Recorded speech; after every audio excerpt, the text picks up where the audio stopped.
Pittsburgh Steelers fans, it is time for another edition of the Postgame Show. My name is Michael Beck, your deputy editor, and a bit of a different lineup here on Sunday nights. Of course, the late night games features a shuffle lineup. As always, though, Mr. Dave Schofield, editor of BehindTheSteelCurtain.com. Dave, how are you doing, sir?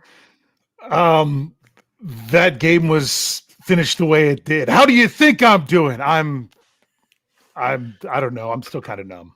That's numb. That's a good way to say it. I'm numb. Yeah, you know what? I think this is going to be a therapy session for the three of us. And speaking of the third, if you're listening on a podcast platform and you haven't already seen him, Mr. Geoffrey Benedict from Know Your Enemy, a good friend of mine. So I'm going to chat with weekly. Geoffrey, how do you feel after that one? I'm hanging in there. I'm okay. I was almost like, I'm doing great, Michael. And I'm like, no, I'm not. Yeah. Those are reserved for Wednesday nights. But anyway. Yeah, I'm always doing great Wednesday. After that was a tough game. The Steelers' comeback was inspiring. I will say that. I really didn't think they had it in them. But Dave, just your initial thoughts on the defense as a whole, because that was one of the poorest performances I've seen in quite some time. Okay, did you say poorest or porous? Either way, you're correct. Yeah. So it doesn't matter which one you said. I was just curious about which one for reference sake.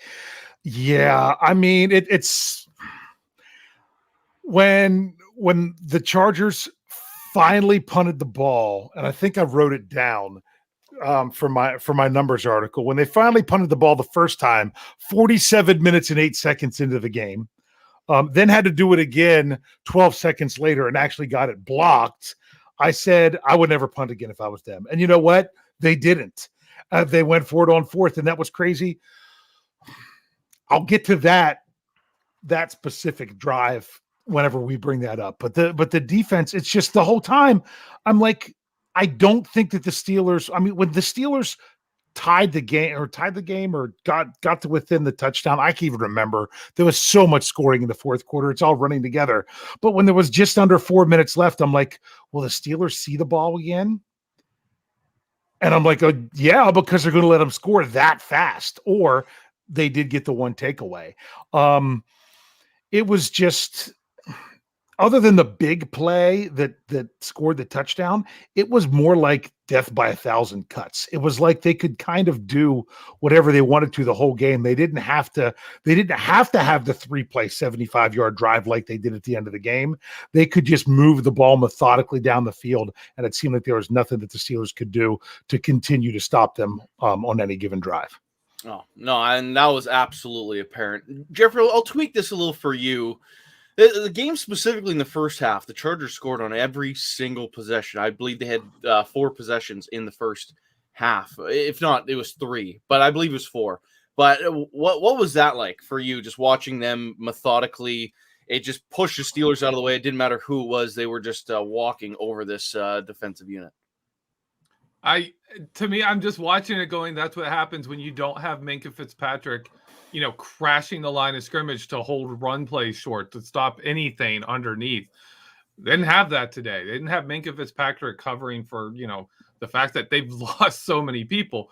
I feel like I talk about it ad nauseum, but man, when you're missing a defensive line, and you would watch the replays for the first half, like they're just double teaming Cameron Hayward. And often they're sending 3 guys at him. So if they're stunning, they can pick up the stun and still double team Cameron Hayward. They're just switching. And after that, who was there? Like if in the front 7, past Cameron Hayward, who do you have? You got nobody. So if you can double team and you can just, kind of limit Cameron Hayward's impact, you're running free. The defense didn't have anybody. Now, Geoffrey, I'll throw this right back to you, too, because you mentioned Cam Hayward. Of course, he was snuffed out in the first half, but, man, he made an impact for himself in the second half of his game. Can you speak on what he meant to this team and what he was able to do to knot things up late? Well, we just saw the Steelers kind of turn around, kind of got like a gut check, kind of like, we have some pride here, and come out and really fight after they had been just bullied and pushed around. And I think that speaks everything to Cam Hayward as a leader. And the fact that he went out and led the way physically on the field as well. That's Cameron Hayward. Cameron Hayward doesn't quit. He doesn't stop. And he's going to find new ways and new levels of play. He's absolutely incredible. He means so much to this team. And, I wish we had defensive linemen that, under his leadership could be more than just, next man up. But right now, that's it. That's all we got. We can hope that they can hold the line for a little bit. And that's all we can hope for. And Mike Tomlin specifically also mentioned to Hayward's relentlessness in his post-game press conference. So that was something seen by a lot of people, not just Geoffrey. But Cascade Galasso puts $9.99 in the tip jar. Doesn't leave a comment, but Cascade, if you got a question, we will try to read it out for you.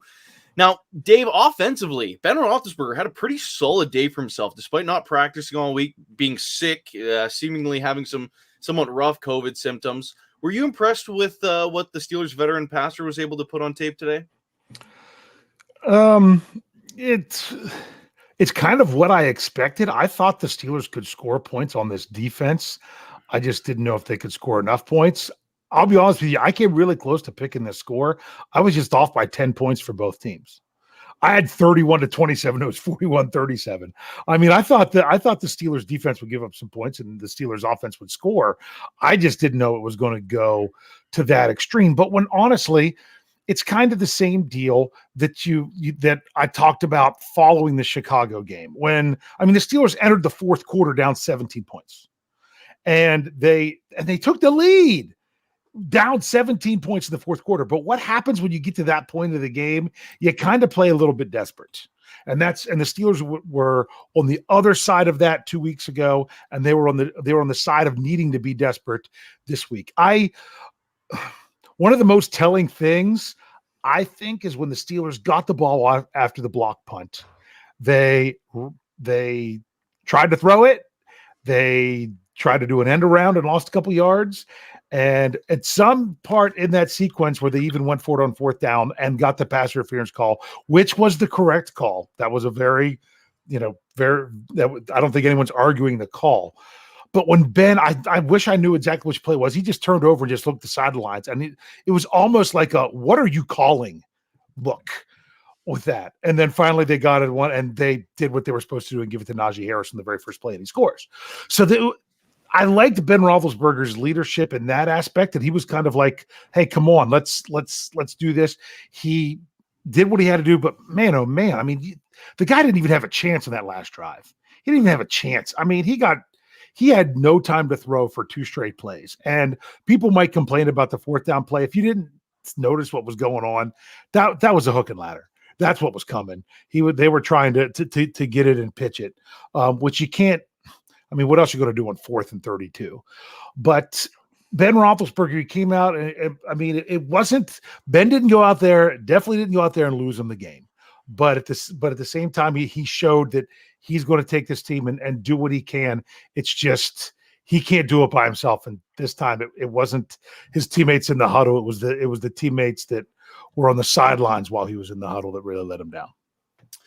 So, Geoffrey, specifically, I know obviously you watch tons of tape on this team. The Steelers have had a lot of struggles inside the 5-yard line on offense, and that showed again in this Sunday nighter. What's exactly is going on there? Would you agree that it's play calling? Is it talent? What exactly is the reason for the Steelers snafu when they get close to the goal line? Well, early in the season, it wasn't. It has been recently, and it goes today. A lot of that. Kevin Dotson contributed to that by not being there. He's a mauler and he is great on the goal line. He's not there. That hurts. But the play calling, man, was a big bonus for the Steelers in short yardage situations for a lot of the early parts of the season. And teams have kind of caught on to that. We saw them try the shovel pass. And it's like, okay, we've seen that. We've seen some things. We got that Eric Ebron touchdown. We got some creative Matt Canada stuff. I don't know if it's like he's just run out of those plays or if, there's the players on the field. He hasn't been able to work on new stuff because they're out constantly working on new people. I don't know what it is, But the whole offense, it's everywhere. Like Claypool was out. They were using him earlier. And in this game, they couldn't get anything going. To me, it's kind of baffling how they've kind of swung that way. But it's not good. I mean, really, we won some games early on because we were getting a high percentage of touchdowns and red zone possessions and not settling for field goals. And now we're losing games because we can't punch it in. I don't know where to go from that other than, it'll help to have Kevin Dotson back and be able to run up the middle a little better with Najee Harris. Yeah, still a couple weeks away from seeing Dotson back in the lineup. Alan Goddard puts $4.99 in the tip jar and says, Devin Bush is so bad that other teams still attack him as a weakness of this team despite having multiple practice squad guys on the field. Now, Dave Schofield, I know you are writing your Dud of the Week article currently. I think Devin Bush's name's probably going to be on said list. I don't want to be accused of setting him up and make his name the first name like it was last week and having him be the picture. So I won't do that, but I mean, my goodness, it really was. And I'm laughing because they say there's multiple practice squad guys on the field because Geoffrey's putting questions in the Slack channel. All right, who's this number? And I'm having to answer because that's what the Steelers had out there on this defense. And I know I put something out on Twitter about about the defense. And I'm like, everyone's wanting to blame the X's and O's, but right now it's the Jimmies and Joes. These guys are just not getting it done. And you want to talk about scheme, you want to talk about this, you want to talk about that. The players that were on the field were just not playing good at all.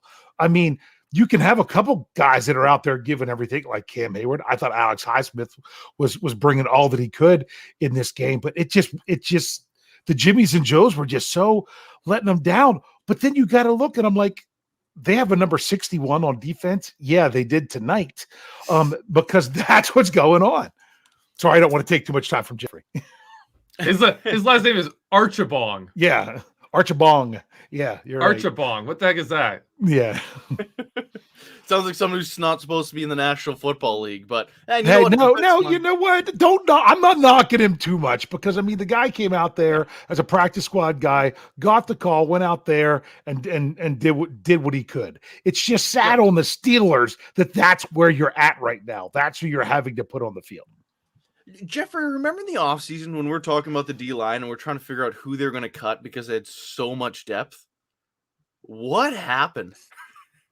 I mean, I think we all know. I'm glad you're asking Geoffrey this. Tuit and Alualu. Yeah. Tuit and Alualu happened. And that's really, I mean, I don't think people realize, we say the defensive line is the strength of this defense, but I don't think people really understand, especially Steeler fans, when you have a TJ Watt, when we've had Devin Bush doing what he did, in 2019 and the first part of 2020, when we've had Minkah Fitzpatrick doing what he was doing, Joe Hayden, all these people making these plays, it's easy to get away from the best position on this team, period, for years has been the defensive line.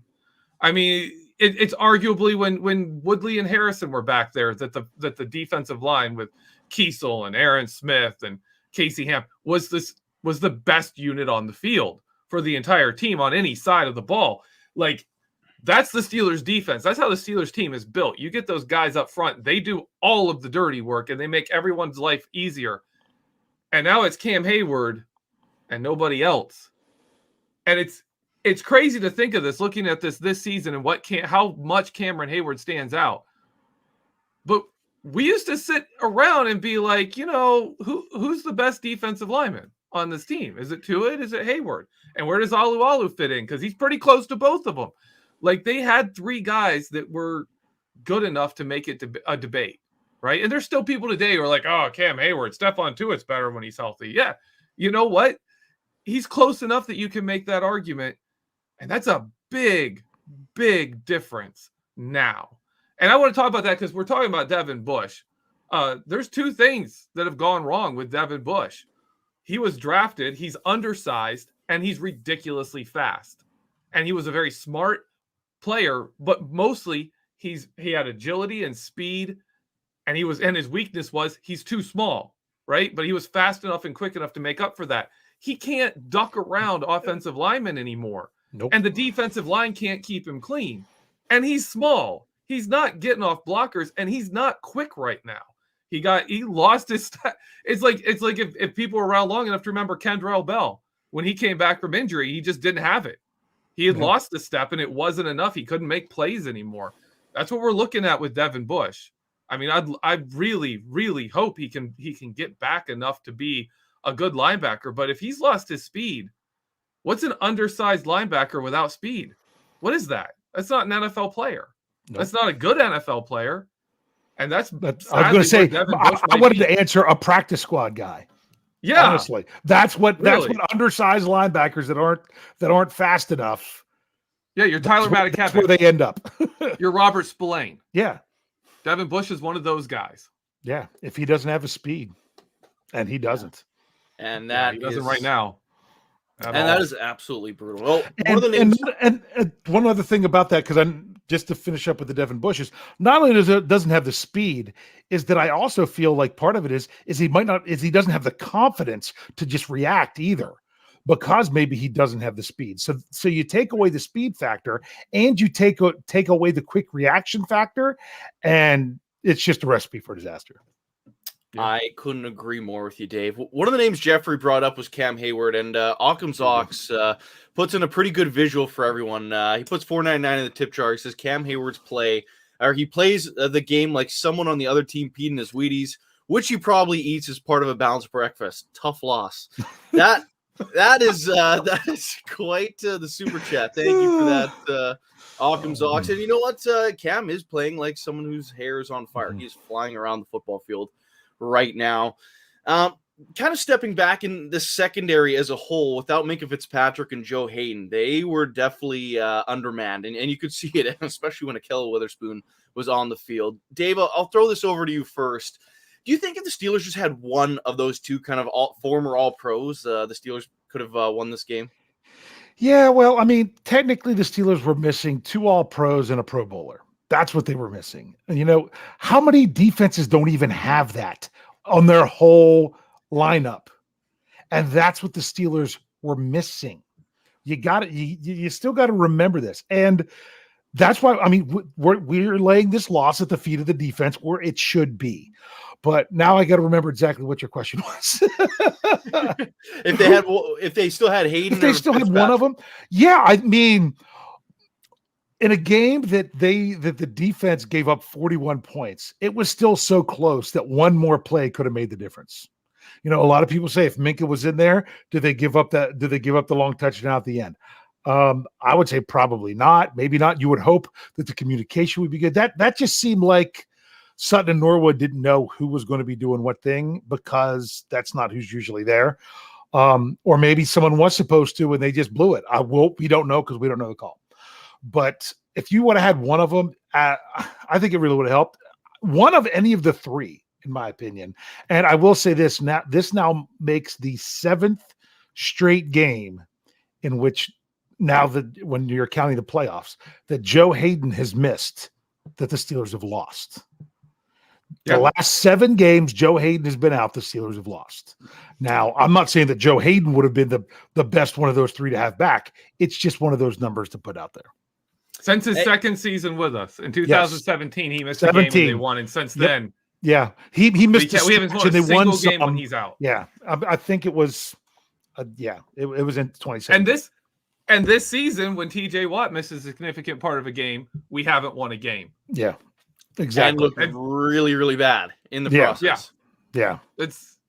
That's what it is. That's why defensive player of the year candidates are what they are, because they change your defense so much.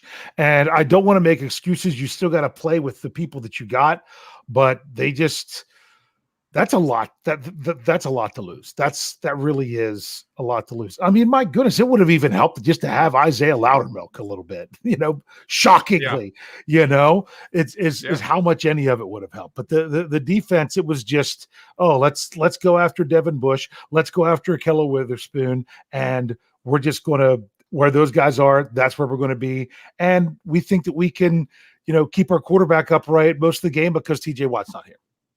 Well, We've talked about the practice squad players playing, and I want to throw some numbers out here because it relates directly to this question.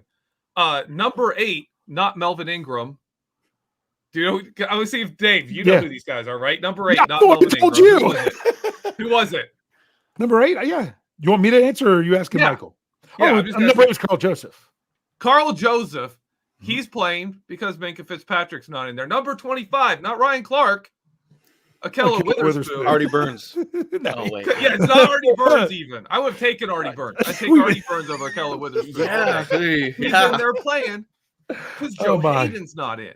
Yeah. And number 50, which if you look at the Steelers site, still says Ryan Shazier. That's not Ryan Shazier. Dave, who was that guy? Was it Darnell something?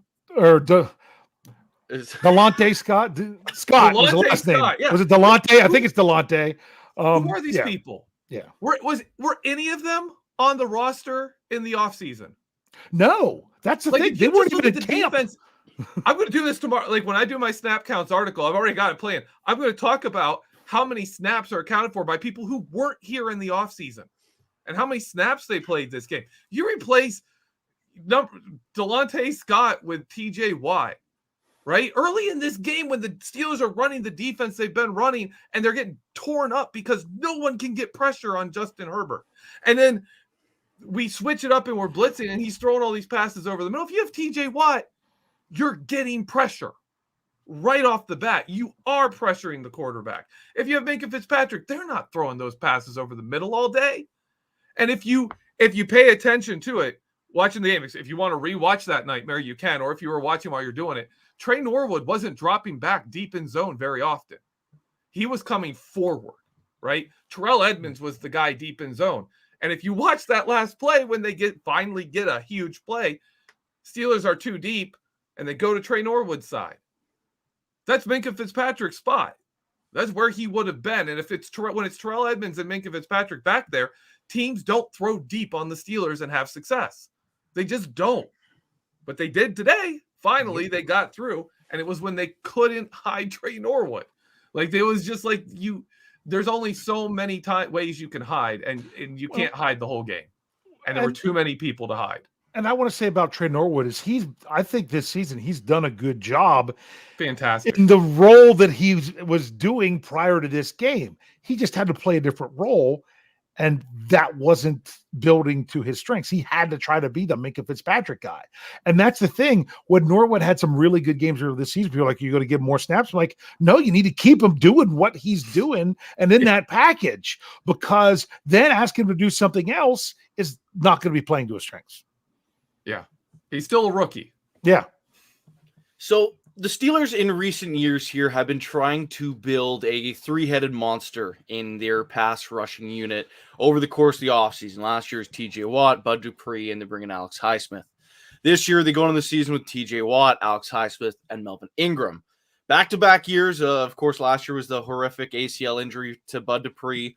This year, Melvin Ingram wants out, and instantly we see how that kind of backfires in the team's face. So, Geoffrey, I'll throw this to you first. How important is it for the Steelers to have 3 solid edge rushers for them to have success in defense?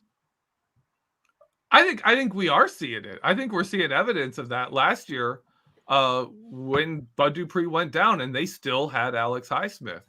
And I think we're seeing it this year where, Melvin Ingram was important and a great addition to the team.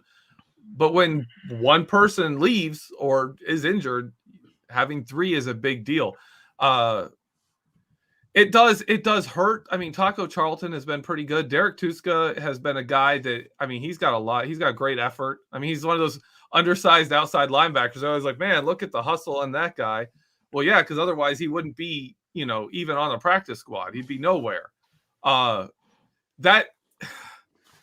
where we are. Would it be great to have a Melvin Ingram? Yeah, I still don't understand that situation because he was playing a lot of snaps and then he was hurt and not playing snaps and then he wanted out. And it's like, yeah, but you're visibly limping on the field and you're complaining about you're not getting enough snaps. I don't know what happened in there, and I think it goes beyond snaps.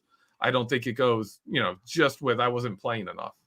But something there was weird. And that's something we kind of learned during Know Your Enemy last week with our guest from Bolts from the Blue.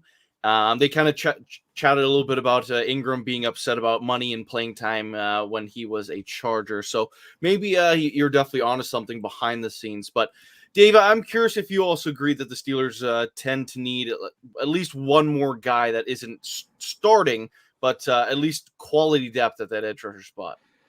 Yeah, and I mean, the problem was when you brought in Melvin Ingram in the offseason, you thought there's the answer. This is a fantastic plan. This is a great idea. But I guess they just didn't realize how much of a malcontent he was. Apparently, that's what you're hearing from his time with the Chargers and things of that nature. So unfortunately, didn't pick the right guy, but you need another person in the mix there. I thought, that was smart to do what they did in the offseason, but you couldn't have a repeat of the James Harrison situation. And I understand why they did what they did and moved on from him. But now you can see when something happens, you could be in trouble. Now, Tyler W. puts $2 in the tip jar here. He says, on the plus side, let's give number 93 credit for the huge stop. Of course, that being Joe Schobert on that 4th and about half a yard, which gave the Steelers another drive, which they kicked a field goal to take the lead on. Dave, I know you wanted to talk about the offensive drive. Maybe we can chat about that stop and then that 19-second drive that occurred after the fact. But what was your general sense after that series?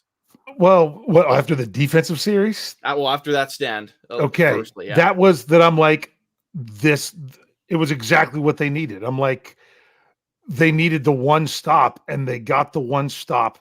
And so many times you had seen throughout the game that a defensive player was put in a position to make a play, and they didn't come through to make the play. Joe Schobert got put in the situation to make that play because he was able to shoot that gap, and he made it. That's the thing. He still could have come through and hit the guy and let him fall forward for the first down, and he didn't. And the rest of the team was there to help gather it. So yes, it just so happened to be Schobert, but he made the play. He did his job, got the stop, and the Steelers were right there in field goal range. And you're like, come on, take this down, kick the 3 to end the game, bring it home. The problem was Najee Harris was in the locker room. To me, that was a game-changing scenario. If Najee Harris is on the field there, I had the feeling that the Steelers are trying to run the ball, run the clock, and see what they can do and possess the ball for as long as they can, and then kick the field goal.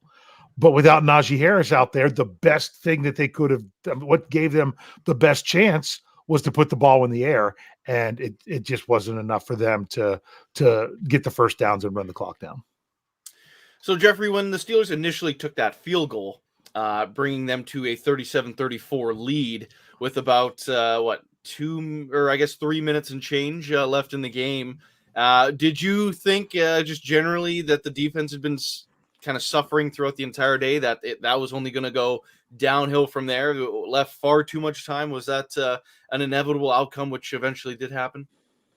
Yeah, I actually tweeted 3 points, 3 minutes and 24 seconds left. Feels like too little and too long, because they had strung together some stops. They had been holding the Chargers offense in check, but at the same point, when you're up multiple scores, you're not running your best plays.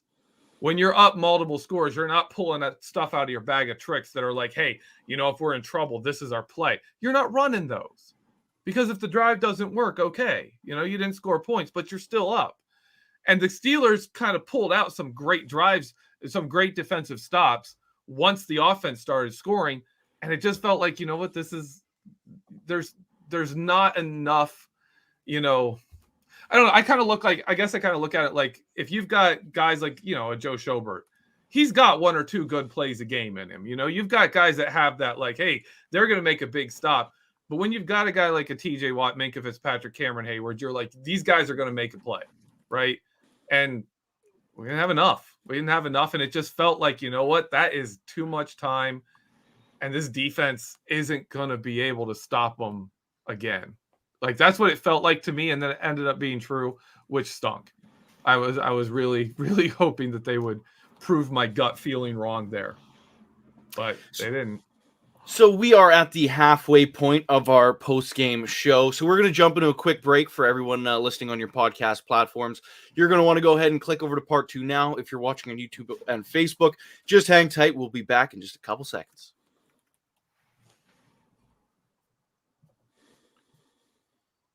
Alrighty, Pittsburgh Steelers fans, it is time for our second half of our show today, breaking down the Pittsburgh Steelers' 41-37 loss to the Los Angeles Chargers. I am Michael Beck, joined with Dave Schofield and Geoffrey Benedict. Talk about one of the positive plays here throughout the game. Seems like the Steelers' punt block unit has really kind of come to life this year. It's been impressive to get 2. Typically, you don't even get 1 throughout an entire season, but so far the Steelers through 10 games have gotten 2 blocks, and it's been Miles Killebrew that's always been sniffing around those punters. So, Dave, I'm just curious what your thoughts are on Danny Smith and his units this so far this year. There's definitely been a roller coaster effect, but the punt team seems to have done pretty well. Yeah, that the punt block, that was a big play. I saw on Twitter, I think it was Brooke Pryor shared source. It was someone else had an ESPN stat that it's the Steelers and the Cowboys are the 2 teams that each have more than 1 punt block. They each have 2, and there's only been 8 in the NFL all season. So between those 2 teams, they have half of them. So that's pretty impressive. I'm not even sure that Killebrew was the guy that was supposed to, because generally when you line up to do a punt block is that you're trying to scheme to get 1 or 2 guys in there where the guys up front are doing something to make the defenders move in a certain way. Not the defenders, the punting team move in a certain way. So that way some person can get through clean. That was always the way we did punt block when I was coaching high school. And I don't know that Killebrew was that guy on that play because I'm not even sure who it was on the outside that caused that the up man had to step to, and it just allowed Killebrew to come right up through. He just made a great effort, squeeze through, and get up there play to get it done. I wish he could have finished off the touchdown himself, but at least they eventually got the 7 points. Yeah, eventually they did get those points on the board. Thank goodness. After that, before the flag was first called, Killebrew looked pretty upset on the sideline. That sideline shot of him, that was definitely noticeable. But Geoffrey, I'm curious your thoughts on that play alone. It seemed to kind of change the tide of the game for at least a couple minutes. Do you think that was a big momentum swing in this game? Well, first I have to confess, I hadn't seen the punt block. I left. I went to the bathroom. I was upset. I was just like, you know what? I'm out. I'm going to the bathroom. And then when I came back, they was done. They didn't replay it again. At least if they replayed it again, I didn't see it after the point that I came back. So I completely missed it. But it is. Those plays are enormous. They get both your offense and your defense fired up. Normally, if you make a big play on defense, it gets the offense fired up. You make a big play on offense, it gets the defense fired up. You make a big play on special teams, it fires everybody up. And I often think special teams when you have a big play on special teams, it kind of affects the game for several drives after that. The momentum just swings hard. And it happened. They did it. It worked. It just, then it comes to an end and the other team kind of gets their groove back. Which eventually did happen. And, of course, after that punt block led to a bit of a goal line stand. Of course, as we mentioned earlier, the Steelers did punch it in thereafter. But in the first half of the game, the Steelers were not able to punch in the football when they were within the 5-yard line of the Los Angeles Chargers. 4 plays in a row, they were stuffed. Including a shovel pass to Pat Freiermuth that I think everyone on the planet knew was coming the second he started in motion. I see one of the few offensive plays that I'm like, oh, that's going to be when they lined up. I'm like, this is the shovel pass inside of the Freiermuth. Yeah, I saw it when it happened. I'm like, so they had to know it was coming. Oh yeah, it was obvious. Like the second he started to move, you knew that was the play, or maybe some sort of fake off it. But it definitely looked like that shovel pass. Dave, in hindsight, would you have taken the points there, or would you have want to completely flip the script of how the Steelers tried to run their red zone offense?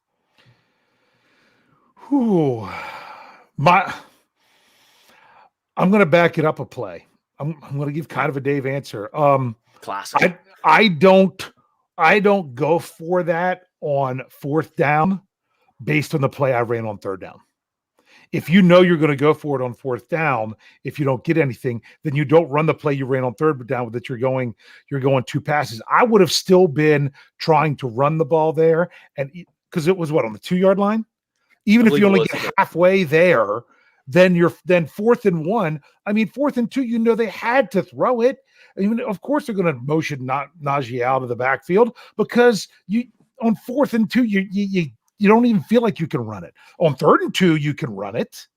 So I didn't like that if they were going to go for it on 4th down, what they did on 3rd down. But this is also me talking about it after the fact. So I will also say that. I like the aggression, but then again, at the same time, you got to say, hey, if we don't get it, at least we got them pinned at the 2-yard line. Yeah, and we saw what happened. That was the problem. I understand you're like, if not, then we're going to make them go 98 yards. They made 98 yards look like nothing. That was the problem. So 10-yard run on first down from the 2-yard line. Yes. So that was part of it as well, is why it was so bad. I understand why they're like, hey, if we're really going to need to do something, it's kind of like, heaven forbid I bring it up again, it's kind of like the fake field goal. Okay, you don't go for that in a game where if that was 4th and 2 in a game at Heinz Field and you're favored, you kick you get the 3 points. But if you're on the road, underdog, I don't mind you trying to squeeze out some extra points there. I like the philosophy. I just didn't like if they were going to do it, how those 2 plays played out. Now, Geoffrey, I'm going to get you to save me from going on a rant of my own here. On that 3rd down play, they threw the fade, I believe it was to Chase Claypool, and it was just abysmal from the start. What are your thoughts on fades on the goal line? It just doesn't seem to ever have really worked for the Steelers, aside from a couple to Antonio Brown, for whatever reason, the shortest receiver to run a fade to. But it just doesn't seem like a play that works. But I'm curious your thoughts on the fade at the goal line. Well, that was, if I'm right, that was an RPO. And basically, Ben Roethlisberger's read is, if it's one-on-one with Chase Claypool and everyone else is in the box, you throw it to Chase. And if he has any safety help out there at all, or anyone out there, then you hand it off to Najee. I believe that's what went on there. And so the right read was to throw to Chase Claypool. You had a really physical defense. Chase Claypool wasn't able to get to the sideline very quickly, and the ball was a little too far outside for it. I understand the play call. It's just it's one of those things that seems to be getting predictable. Like the stuff Matt Canada ran, he's added a lot of neat wrinkles, but it seems like it's kind of getting predictable. And that is something we saw him in college have happen. And one of the reasons I said over the summer when I was doing my Chase Claypool articles, and I'm trying to stay on this, is Matt Canada's offense works when you can run up the middle of the field. When you have an offensive line you're able to gain yards up the middle and teams are having to really jam the box to focus on that. That's when Matt Canada's offense shines, which is why the Steelers went out and invested in run blockers and brought in Trey Turner, because you can have that. When they drafted Kevin Dotson last year, they had Matt Canada. He's on the team. They knew what they were doing. They knew what they needed to do is get run blocking in the middle for Matt Canada's offense to work. And when the other teams don't have to respect that run up the middle, everything else starts to fall apart. And I also want to bring up that 4th down play, the shovel pass. If I'm correct on that one too, that's Ben Roethlisberger has 2, maybe 3 reads on that play. And there is the throw to Najee, right? That's a legit option he has. And if he doesn't have that, he can throw, he does the shovel pass. And I think the shovel pass was the wrong throw there. Looking at, I've got to get a better angle. I've got to get better views of it. Probably when, all 22 comes out, I might revisit it, just simply because I don't think that was the right read there. They had that absolutely destroyed from the start. They were really jamming that. And if you've got Najee Harris one-on-one with somebody out in the flats, you take it. But I also want to say a couple more things about that, if you don't mind me jumping back in, Michael. Go for it. Go for it. When they did that play to Claypool, that was the matchup they were going at all night. They were going after Asante Samuel Jr. That's what they were doing. And that's why they did that there, because they were trying to go against that matchup. So I know a couple people might have said it in the live chat, but yeah, Chase Claypool falls down a lot.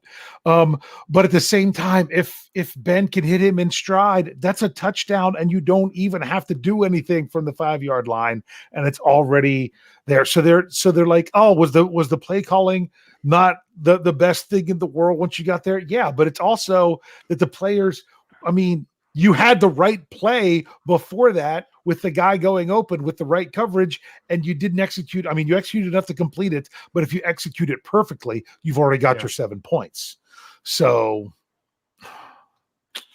it's hindsight. Yeah, and this is why that exact reason why, like these slightly underthrown balls by Ben, the run blocking just not good enough. This team is a team with zero margin for error. Like, really, they have such a small margin for error because they can't capitalize on these opportunities. Chase Claypool's running free, and he has to stop and come back for the ball. Like, it reminded me of the Super Bowl 40 touchdown throw from Antoine Randall, but Antoine Randall was a wide receiver. You know, Hines Ward had to slow down and come back for that ball, but that's a wide receiver throwing the ball. Like, this is Ben. You know, this is this story, kind of the story of this season and last season, is Ben's just not that guy anymore that can dominate a game for the whole game. He can do it for a while. He can get up and get going, but it's not like it used to be. It's not what it was. I seen the live chat here, and I think we need to bring up Mike Tomlin. There's a lot of slander kind of being thrown his way, which I really don't think is fair in this situation. The Steelers playing extremely undermanned on defense.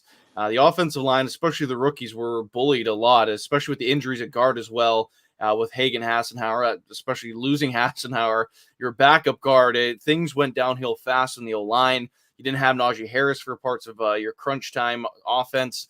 The personnel was just not there. And really, I think a lesser team probably just their tents get folded, and they probably lose 14-10. The Steelers made one heck of a game out of this and had a real shot to win it. A game I really thought they had no business being in whatsoever. And I give a lot of that credit to Coach Tomlin. Dave, would you agree with that? Is this Coach Tomlin's fingerprints on why the Steelers were competitive, or are you agreeing with some of the members of the live chat? I just think I don't understand why everyone instantly turns to the coaches. Oh, you know, and I've seen conflicting things. It's like, oh, the Steelers, you know, Kevin Colbert did a terrible job this offseason compiling a quality roster. Well, if it's not a quality roster and the fact that they're above 500, then it means the coaches are doing a good job. You know, you can't have it both ways. I mean, is it that the coaches are so bad and the players are so good? Or is it that the players are so bad, therefore the coaches are so good? You know, maybe it's a little bit of both. Maybe it's one or the other, but I mean, it can't be everything. And this is just, you know, one of those exhausting, you know, Steeler fan takes thing that's just sometimes can just wear you down. It's like, could the coaching have been better? Sure. Name me a time where it couldn't have been. You know, that's really tough to say because you're in a very, you know, it's kind of like, could the officiating have been better? You know, it always could be better than what it is. The question is, you know, tonight, I honestly didn't really have a problem with the officiating. I mean, some people didn't like they picked up that pass interference flag, but I don't think they should have thrown that one in the first place. But that was just me.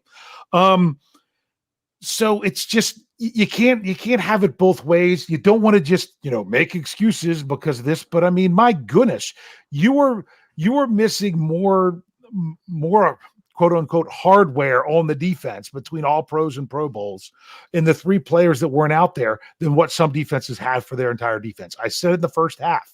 So you can't take those kind of players out of the equation and say, well, you should have had an answer. You know what? There's not Joe Hayden's on every street corner that you can just plug in. There is TJ Watt is a generational talent. You know, 31 other teams wish that they had him. You can't just automatically plug somebody in that's as good as him. It doesn't work that way. There's not two other TJ Watts two other players on the level of TJ Watt in this league. You can't have all three of them. You just can't do it. And yes, you want to try to do something, but I mean, to build to the strengths of your players. But tonight, watching that defense as someone who used to coach, it brought back terrible flashbacks of stories that I've shared before of, opening game of the season. We didn't hardly have any practices because our head coach didn't let us start when we were supposed to. And I just look at my play sheet and I'm like, there's nothing I have here that these players can actually do. And that's what that defense felt tonight. Like, it doesn't matter what you do out there. The players that you have on the field are not going to be able to get it done. Yeah, it's hard to point the finger at a bunch of guys that you generally like, oh, who's number 61? Who's number 8? Who's number 50? It's really hard to point the finger at Mike Tomlin and be like, hey, you know what? He didn't put them in a good enough position. These guys shouldn't be playing in the NFL. They're like, they can be on their practice squads, no problem. But when you look at the Steelers depth chart and you look at their roster throughout the offseason, my goodness, these guys weren't even there. They're like the 12th guys on the depth chart if you want to bring it all the way back to training camp. And we want to throw Mike Tomlin under the bus for injuries and COVID and just all the problems that this team has personnel-wise. It just isn't fair. It's like starting Cam Kelly at safety against Bill Belichick and Tom Brady. And that's why you trade for Minka Fitzpatrick. Yeah. It really is. Oh, no, there's Geoffrey, a flashback. I was going to say, am I right? Oh, so no, that's a bad flashback. Oh, man. Yeah. Oh. Yeah, that exactly was one heck of a rough game. Now, Geoffrey, I kind of wonder for you, I'll flip it a little bit, like the rest of kind of the big three coaches, of course, being Danny Smith and Keith Butler and Matt Canada. From a coaching perspective, how would you rate the other three guys that weren't the head man in this game? This was, in my opinion, okay, and I've defended Matt Canada a lot in other games. This was his worst game, and part of that is because they can't run up the middle. And that's one of the problems with Matt Canada is his offense is designed around one thing, and if you can't do that thing, his offense kind of falls apart. And that was his problem in college. That's where he got in trouble into college, and when he was successful is when he could run. This team wasn't running well. Najee Harris got hurt. Like the last two games with Dotson, but since Dotson has been out, this offense just, kind of just poops itself. So this, to me, it was his worst game. Danny Smith, look, Danny Smith's coverage teams are usually really good. We had a really bad game against Detroit. It was nice to see them kind of get back and do something better against, again, in this game. Keith Butler, I don't even know what to say. Like that was a nightmare of a game. He's probably going to take a lot of it on himself and be like, "Oh, I need to coach better." But like, who are you coaching better? I would actually like we were saying. Like, I've seen stuff in here about in the live chat about Cam Hayward playing his heart out. Some other guys played their hearts out too. Isaiah Buggs had one of his best games I've seen him have. He really played like as good as you can expect Isaiah Buggs to play. And Tyson Alualu on an average week would have been significantly better. That's just how that works. Number 50. I'm never going to remember his name, and I'm not really going to even try because he shouldn't be out there. He played his heart out. He was like he was hustling. He was working hard. He was like flinging himself through people, like full tilt, just whatever he could do. It wasn't enough. It's not going to be enough. He's not TJ Watt. It's not going to be enough. That's why he's not starting. That's why he's not a backup. That's why he's not supposed to be on the field. They played their hearts out. They tried, and they came close. Just not close enough. They didn't get good enough. Close doesn't count in football, but they pulled it pretty close. Yeah, and really, I don't know if we need to go any further into it, but I think the coaches generally did as much as they possibly could with the shell of a team they brought across the country and put up a hell of a fighting chance. One other thing, Geoffrey mentioned that about, Matt Canada, his worst game as a play caller, which still might be. I still think it was better than any game that was called last year, but that's just me. And you said that they couldn't run it up the middle and everything. You also got to remember, I mean, he was like we are now. He was looking at Ben Roethlisberger through a computer screen this week. Yeah.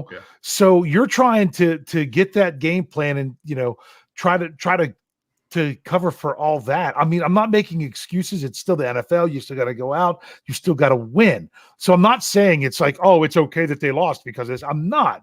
But you have to say that they had an awful lot they had to overcome, and they almost did. And speaking of another player that we haven't chatted, I don't know if we chatted enough about this evening, is Alex Highsmith. He had a sack and a half. I thought he's been stringing a couple of decent games together, especially after TJ Watt went down last week. I thought Highsmith has stepped up to a degree. Geoffrey, I'll start with you on this. Would you agree with that? Has he stepped up his play? I'm gonna. You can say it. Okay, Alex Highsmith always looks good on film, but he never gets stats. TJ Watt is out. Alex Highsmith gets stats. This is the same way Bud Dupree and Cam Hayward got stats when TJ Watt would have off games or they would really focus on him. It's because look at the time Justin Herbert took the throw. Look at the time he took to throw. When TJ Watt's in there, your clock is shorter. Alex Highsmith, to make a play, has less time to get there because that quarterback is TJ Watt's coming. Right? TJ Watt gets sacks because he gets to the quarterback first. When he's not in there, he's taking a little longer. Alex Highsmith was making plays, but Alex Highsmith played as good a game as he always does. It's just he had opportunity to make plays because the quarterback wasn't getting rid of the ball trying to avoid TJ Watt. That is my opinion on it. Highsmith always puts good film on tape. He always looks good. TJ Watt's beating him to the play. Yeah, no, that's that definitely makes things a little bit harder when you're a pass rusher, when someone else is so much better at the same job you're doing when you're both on the field at the same time. But Dave, I'm curious your thoughts on Highsmith's development and how he's kind of come to his own as one of the better players on the field, especially in this game. Yeah, I mean, he had a sack and a half. The other half sack they gave to Taco Charlton, which other than that, I wouldn't have known he was on the field. Unfortunately, sorry, Geoffrey's like, ouch. Hey, I will defend Taco Charlton for one thing. There was a really, really nice stunt he ran with Cameron Hayward where he actually took out two people and got Cameron Hayward free. That was a really nice play, and that's what I noticed. Yeah. So Alex Highsmith, I feel, has been doing a nice job with whatever the Steelers have needed him to do this season. And Jeff, I love what Geoffrey's saying about the whole notion of the quarterback's not getting the ball getting rid of the ball as quick with TJ Watt in there and not in there. It's oh my goodness, it's almost 1 a.m. in the morning. No wonder I can't keep this straight. But Alex Highsmith isn't asked to do the exact same thing when TJ Watt is on the field. So it's all about doing what the Steelers need him to do within their defense. And when TJ Watt's not out there, we need you to try to be TJ Watt. And the fact that they quote unquote changed his role. And we talked about this with the whole Trey Norwood thing. Sometimes to adjust somebody's role like that doesn't build to their strengths. And I think with Alex Highsmith having to do that, because remember, the other game TJ Watt was out, so was Alex Highsmith. So when Alex Highsmith was out there being asked to do more of what TJ Watt does, I think he did a good job. So therefore, he's even more versatile than what we have with some other players. When you think about that he could do other things. I know Geoffrey's dying to say something. Yeah, actually, I want to jump in on this because it's something I wanted to talk about. When we've talked about that with Cameron Hayward, when Tuitt and Watt and everyone's in, Cameron Hayward is assigned a different role than he is. He's not brushing the passer. He's mostly doing contain. Bud Dupree last year did a lot when he would play with TJ Watt, mostly just contained the pocket. That was his job, and they were fantastic at it, and quarterbacks never got out of the pocket, right? When TJ Watt is playing and Cam Hayward and Alex Highsmith, usually one of Cam Hayward or Alex Highsmith is doing contain, right? They are containing the pocket. TJ Watt is crashing it. This game, there's no TJ Watt. Like Dave said, this is what triggered. Dave's over here. Dave, they changed Highsmith's role, and he was going after the quarterback more. And what did we see? What happened when they didn't get those sacks home? There was no contain. And Justin Herbert rushed for 90 yards. I think in the end, I think he lost 3 yards. He lost 3 yards on the kneel downs. Dave, do you know how many quarterbacks since 1970 have ran for more yards than Herbert did in this game against the Steelers? You mean against the Steelers? How many quarterbacks have ran for more than 90 yards against the Steelers? Yeah, since 1970. 5? 1. Was it Terrell Pryor on that Terrell one run? Pryor? Terrell Pryor, and that's the only one. He tied Steve McNair's 1997 90-yard game. Wow. And if he hadn't lost 3, like he was at one point, he was 14 yards. I'm like, there's almost a whole quarter left, and he's 14 yards from setting the record for the most rushing yards by a quarterback since 1970. Like that's crazy, but it speaks exactly to what Dave is talking about. That Alex Highsmith changed roles. TJ Watt wasn't there, and the Steelers had 0 pocket contain.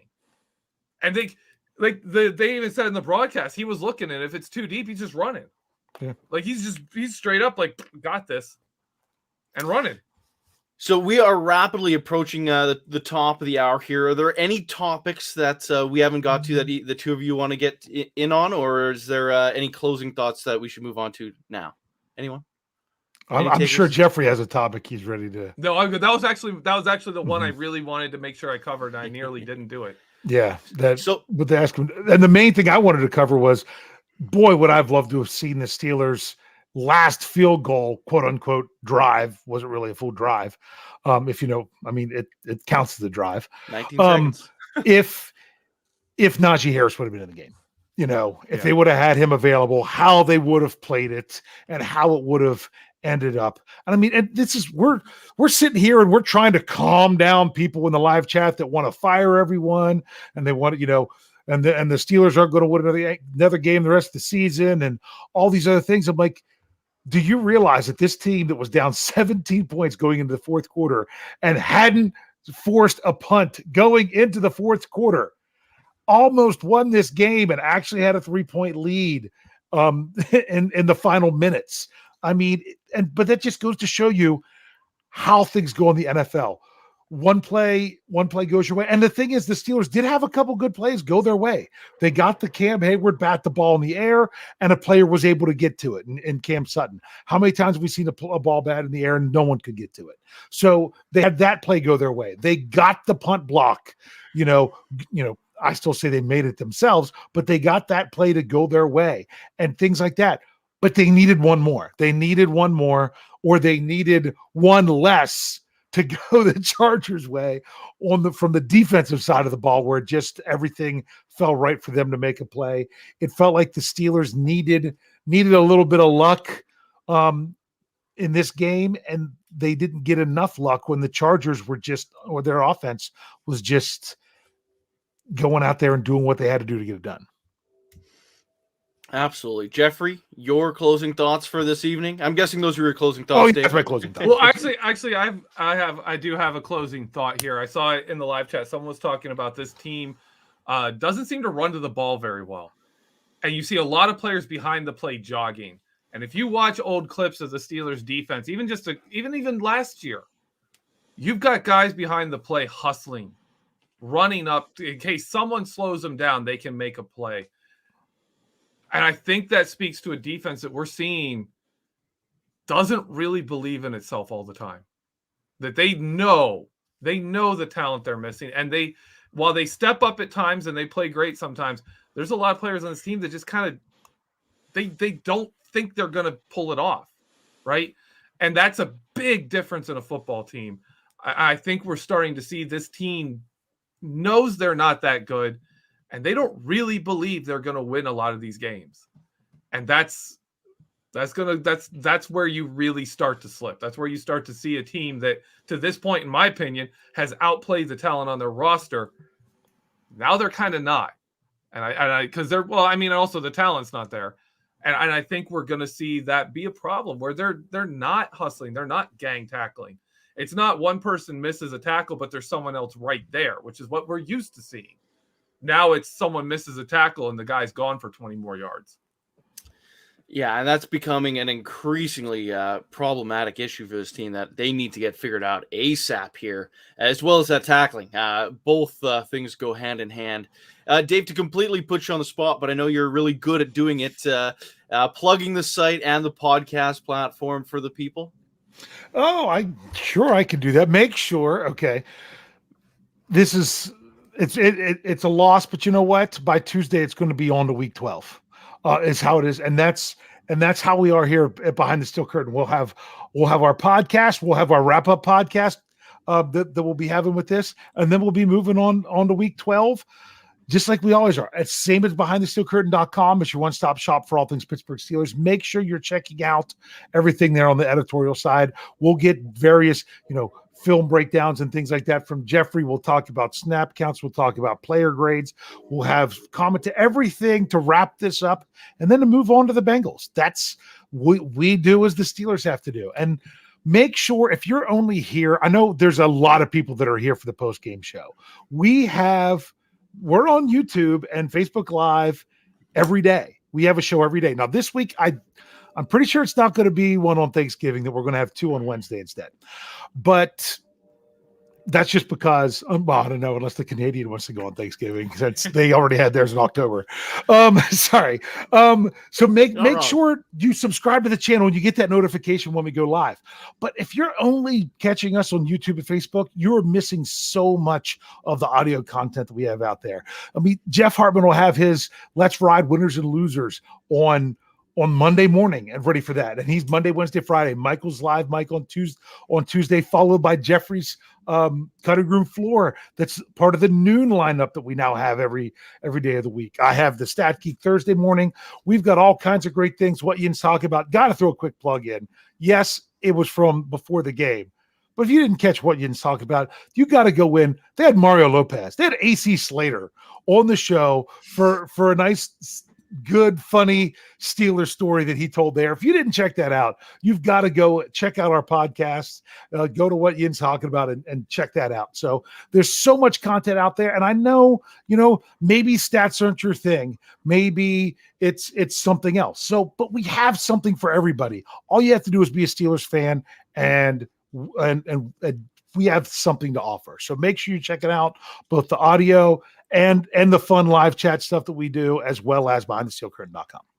See, and that's why I throw it to Dave Schofield, because there's no one better in the business than Mr. Schofield himself. So with all of that being said, let's put a bow on this show. Thank you for tuning in for Dave Schofield and Geoffrey Benedict. My name is Michael Beck. The Steelers got another game next week against the Cincinnati Bengals, AFC North football. I'm excited for it because we're getting back into the kitchen, as Mike Tomlin likes to say. So we will talk to you guys after that game.